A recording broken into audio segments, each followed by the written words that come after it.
이제 이스라엘은 가나안 땅을 정복하여 그 땅에서 살아가게 됩니다. 그러나 그들이 진멸하지 않은 가나안 족속이 이스라엘의 가시와 올무가 되어 이스라엘을 괴롭힙니다. 그때마다 이스라엘은 하나님을 찾았고 하나님께서는 사사를 보내어 이스라엘을 구원하셨습니다. 이 사사들은 위기 속에서 이스라엘을 구원하였고 살아있는 동안에는 이스라엘을 다스리게 됩니다. 이 사사들은 어떤 자들이었을까요? 용맹하고 위대한 사람들이었기에 이스라엘을 구원했던 것일까요? 이에 대해 기드온의 이야기를 통해 알아보려고 합니다. 기드온은 이스라엘의 5번째 사사입니다. 이때에는 미디안 족속이 이스라엘을 7년간 지배하고 있었습니다. 이스라엘 백성들은 미디안 족속을 피해 산에서 웅덩이나 굴을 만들어 생활하였습니다.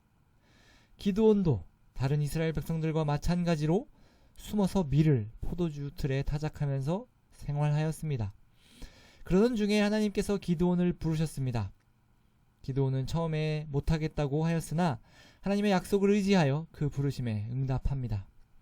그렇게 하나님의 뜻을 따라 이스라엘을 구원할 사사로 부르심을 받았으나 기드온은 하나님께 2번이나 징표를 구하게 됩니다. 쉽게 말해 진짜로 하나님께서 나를 통해 이스라엘을 구원하실 것이면 증거를 좀 보여주세요 라고 한 것입니다. 그것은 먼저 양털 한 뭉치를 마당에 두고 아침에 이슬이 내렸을 때 양털에만 이슬이 있고 주변 땅에는 이슬이 없게 해달라고 한 것이었습니다. 다음날 일어나 보니 정말로 그렇게 되었습니다. 거기서 기드온은 다시 한번 하나님께 징표를 구하게 됩니다. 다음에는 양털은 젖지 않고 땅만 젖게 해달라고 했는데 이를 하나님께서 다 들어주셨습니다. 어쨌든 이제 기드온은 확신을 가지고 하나님의 뜻을 따라 이스라엘의 사사가 됩니다.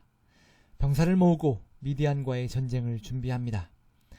미디안의 병사는 13만 5천 명이었고 이스라엘은 3만 2천 명이었습니다. 그런데 하나님께서는 이스라엘 병사가 너무 많다고 말씀하십니다.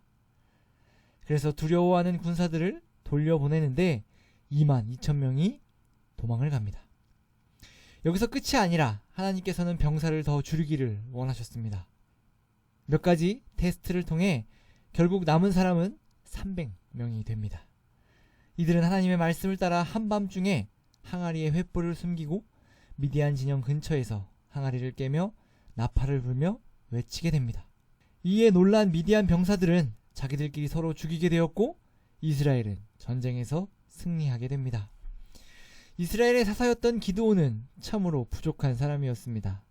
미디안을 두려워하여 숨어서 지냈고 처음에는 하나님의 부르심에 의심을 가지고 있었습니다. 그러나 하나님께서는 기드온을 이끄시고 이스라엘을 구원하신 것입니다. 이로 보건대 이스라엘의 사사들은 특별한 점이 없습니다. 오히려 부족한 사람들이었습니다. 그러나 하나님은 부족한 자들을 통해 구원을 이루어 가십니다. 이 기드온의 전투도 이를 극명하게 보여주는 사건입니다. 13만 5천 명과 300명의 전투. 하나님께서 이루신 구원이며 이스라엘에게는 하나님을 신뢰하는 믿음의 전투였으며 믿음의 승리였습니다.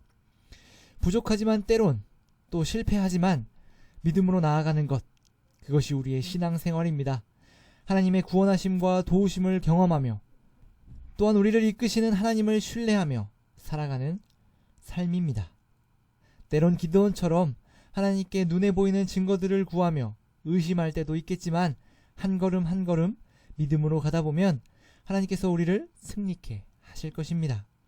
그러니 우리 인생 속에서 우리가 해야 할 것은 하나님을 예배하며 의지하며 기도하는 것입니다. 하나님의 구원하심을 보며 그 이끄심을 신뢰하며 하나님을 의지하며 또 기도하며 나아가는 삶입니다. 기쁨과 감사와 확신을 가지고 하나님의 이끄심을 따라가는 우리 모두가 되기를 바랍니다.